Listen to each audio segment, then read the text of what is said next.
Од наредната учебна година свидетелствата ќе бидат електронски. Печатените заминуваат во историјата. По новината за онлайн уписи за средношколците, министерката Јаневска најави промени за основците.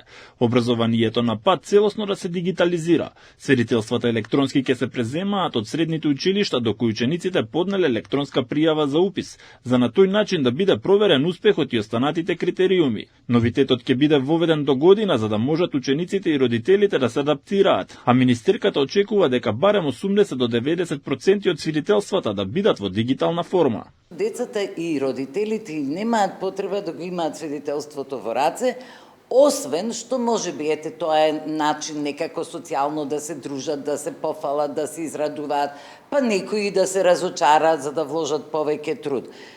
Тоа ќе можат да одлучат учениците и родителите. Впрочем, училиштето секогаш може да искористи 1 до 2 топа хартија од по 500 денари за да им даде некако вид на документ на децата дека еве завршиле 4-то, 5-то или 6-то одделение.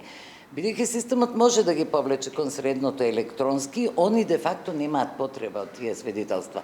Електронското преземање на свидетелствата ќе важи и за факултетите. Во меѓувреме се заокружува вториот уписен рок за во средните училишта. Министерката информираше дека интересот е голем, особено за стручното образование, а наскоро ќе бидат објавени конечните резултати. Јас сум многу задоволна што годинава повторно се полнат средните стручни училишта, што е многу добро за државата. Секаде има доволен број на пријавени, како што веќе знаете, обврзна и средното образование во Македонија и сите ученици ќе мора некаде да се запишат. За жал, некои ќе немаат избор, но тоа зависи од нивниот успех и нивното вложување во минатото. Министерката Јаневска денеска присуствуваше на доделување на награди на ученици од Македонија кои освоија второ место на европскиот квиз на пари во 2025 година.